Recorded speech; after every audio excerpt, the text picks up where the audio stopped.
If you guys have been thinking about making the jump into permaculture gardening, growing food beyond organic, I really hope you stick around for this whole entire video because I'm going to take you on a garden tour and I want to highlight what you can expect if you want to grow food this way. This video is fitting because we are just past the 1-year anniversary of when I put the tiller away and decided to grow with nature instead of against nature. So here is my plot. I've got some fruit trees outside, got some comfrey, some autumn olive fixing the nitrogen right there. And I don't want anyone to be deterred by the fact that I'm growing in such a big area. This is a fenced in 1/4 acre, but I really want to show how densely you can plant stuff and still have success. So you can do this on a smaller scale and it'll work out great. So what you're going to notice is right off the bat, a lot of my planting isn't in clean rows. You look in here, we have lots of different plants mixed together.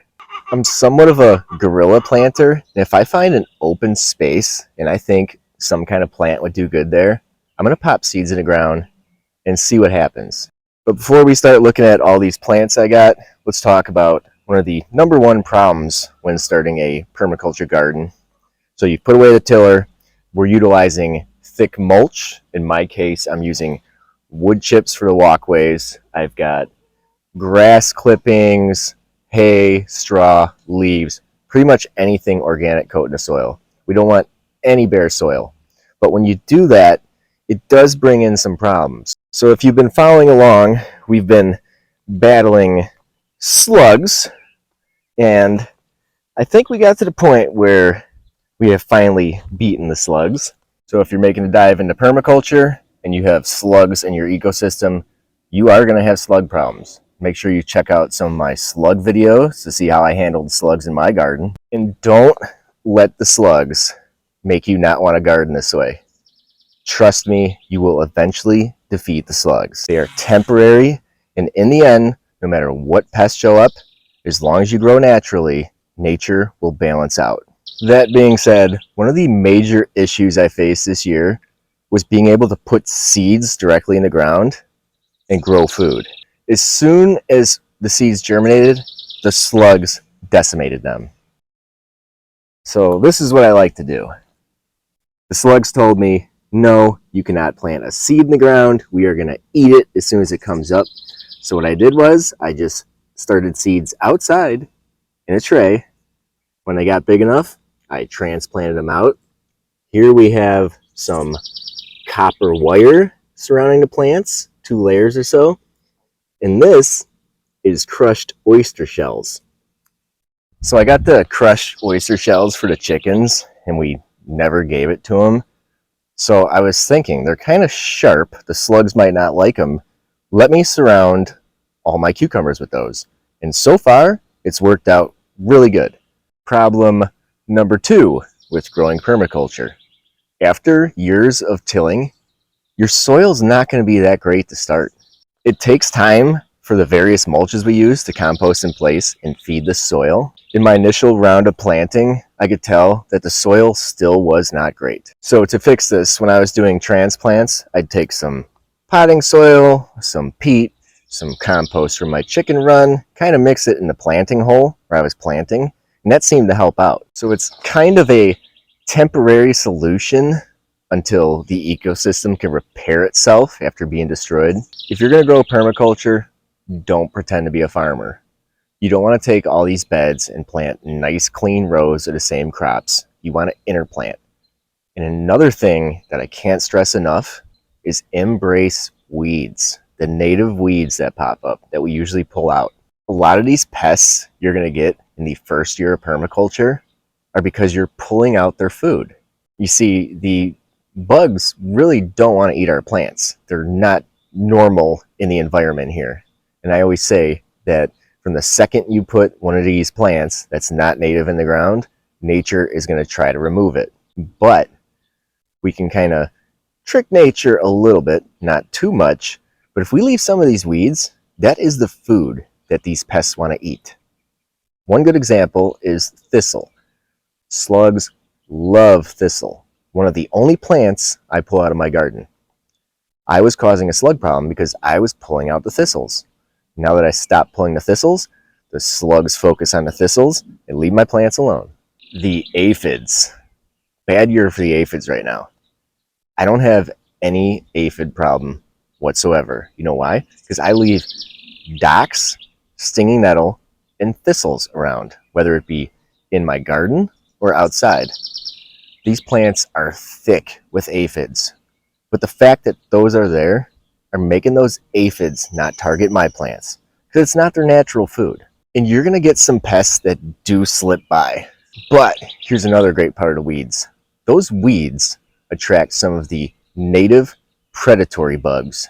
So if you come through here, I have all the plants I've intentionally grown. And then you walk through here, we've got the old curly dock sitting here. We got a dandelion popping up. We got a big old stinging nettle here, ready to brush my leg as I walk by. Not sure what this giant plant is here. Big weed, Shasta daisy or something like that. Areas that I'm not planting this year because I don't want to do crazy amounts of work. I've just let grow naturally. Got some Queen's lace, some more of those little daisies, a bunch of primrose, some goldenrod. Hey there, little buddy. So this goldenrod's got a bunch of aphids on it, and this lady beetle right here, I think it's an Asian lady beetle, but that's okay, is here to destroy the aphids. They're camera shy and they move really fast, but the Queen's lace attracts these tiny little assassin bugs. And I've witnessed these assassin bugs just annihilate the aphids. We've got some mullen. That's technically a weed. I think they look pretty cool. There is a wicked looking assassin bug hanging out right on here. Just having a common junk plant like the common mullen around is attracting all these predatory insects. And you can also take this and make a tea out of it. I prefer to smoke it, and it clears your lungs out. The flowers are also edible on here. It's a really good trap crop. I got all these plant bugs, I think they're called, on here, chowing down on the weeds instead of my plants. And the cool thing about the weeds is they can take the abuse. They're used to it. Our plants, not so much. Lots of clovers mixed in here. I got some milkweed coming up. Clovers are in here fixing the nitrogen. Look at this beast on the comfrey. Another assassin bug. Not too thrilled that I'm moving them around. Don't try to pet the assassin bugs because they will hurt you. But embrace their presence because they are vicious predators of pests. Before we go look at the staple of any permaculture plot, I want to talk to you guys about flowers. Look here, I have a nice row of radishes. I did not pick these radishes, I left them. They are flowering. I will now have free radish seeds to plant next year. But along with that, I have this barrier here that just attracts pollinators and a lot of predatory insects. What I love about radishes is they grow so fast and they are a fantastic trap crop. A lot of the pests flock to the radishes. Radishes are really hardy and can stand it. They're no longer flowering, but we've got chives that have gone to seed to spread their seeds out. Got some more stinging nettle mixed in there. A little bit of lavender sitting there. We got some of these other alliums. Got some snapdragons starting to bloom right over by the comfrey, which should be flowering soon. And another mullen. Got some borage that's got some flowers coming. Some giant alliums, some sage, more borage, sunflowers, more borage, nasturtiums, some chives mixed in, a bunch of chamomile. Got a hydrangea over here with some goldenrods popping up next to it. Bunch of foxgloves I'm gonna let go to seed. Hopefully it'll fill this area out. And my comfrey is starting to flower. Forgot what this is called, but I divided a plant, tossed her in. Flowers are really important for your permaculture garden because without flowers, you're not attracting pollinators. And we need pollinators to get food. So if you plan your flowers accordingly, you can have flowers from spring all the way to fall. They don't look that great now, but we had tons of tulips popping up all over the place. The first thing to start growing. We've got some delphinium coming up. So the tulips bloomed first.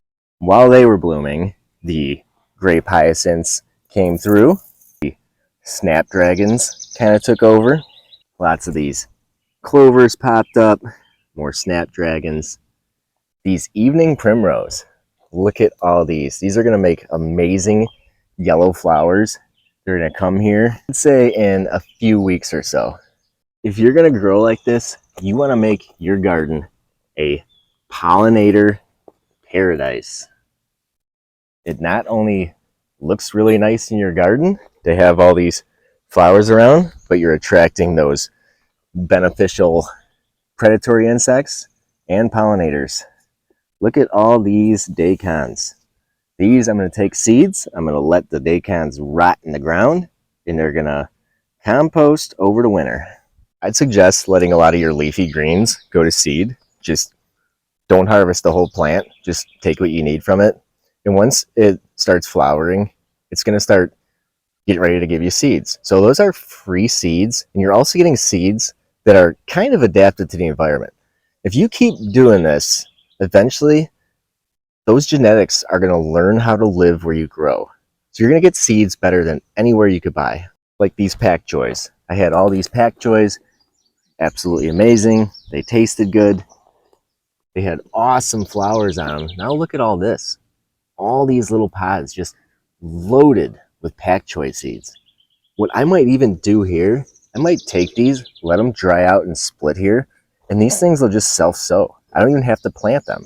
Just from stopping the tilling last year, I got random plants popping up all over the place. I have a bunch of volunteer tomatoes coming up.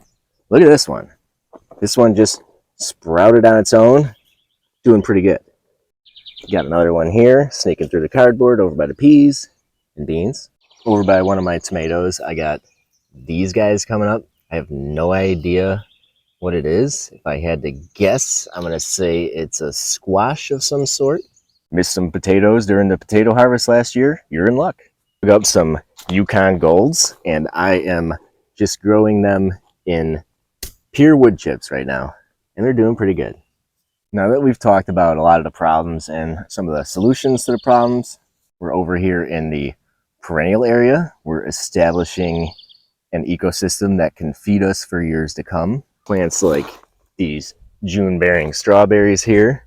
I put about 80 plants in the ground, and I'm already starting to bury some of the runners here, so these will spread out. I've got blueberries everywhere around here.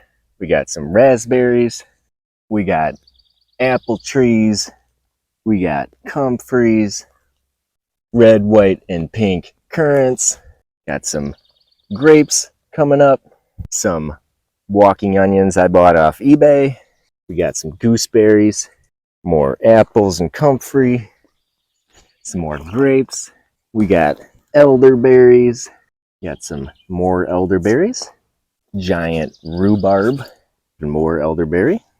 Got some honeyberries I need to put in the ground. Outside we got some more comfrey. We have an autumn olive, a plum, fig, another apple tree, and 2 peaches. What's so cool about these, I planted these once and they're gonna feed me for years. How awesome is that? Make sure when you're first starting your permaculture garden, you incorporate a lot of these perennial berry plants, fruit trees. Probably the best return on investment you can possibly get growing. I can really see myself in the future converting a lot of this annual area and incorporating a lot of perennials in there as well, because I am pretty lazy when it comes to gardening.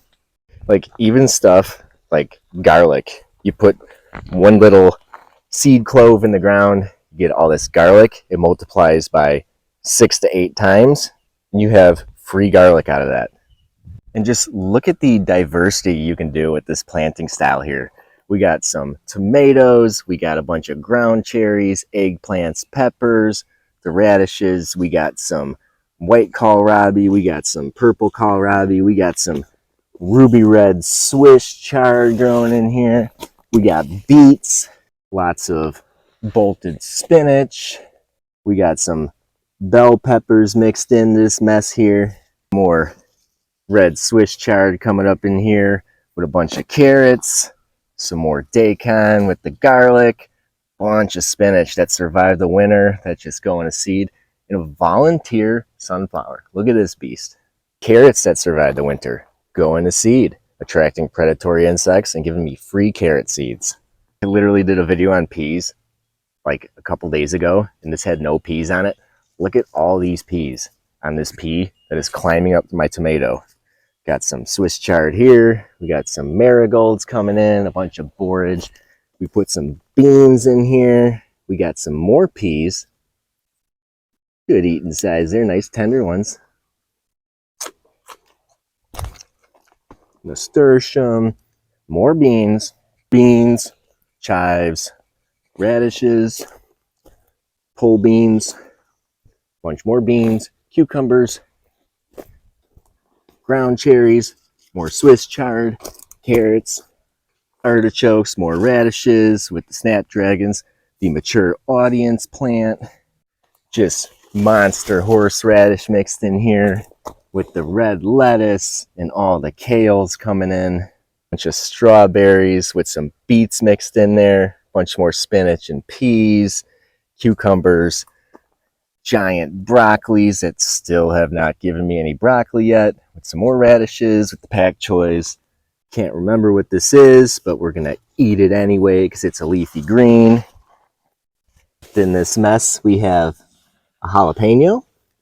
It's actually loving it in here. It's starting to give me some jalapenos. Don't forget the oregano spreading out. I think you guys can kind of get the point I'm trying to make here. This is definitely the way to grow your own food. A lot less work. Eventually we can get to the point where we don't have to use any fertilizers, not even the organic stuff. No pest control, not even the organic stuff. Make the jump. It's awesome coming out here. Thanks for watching.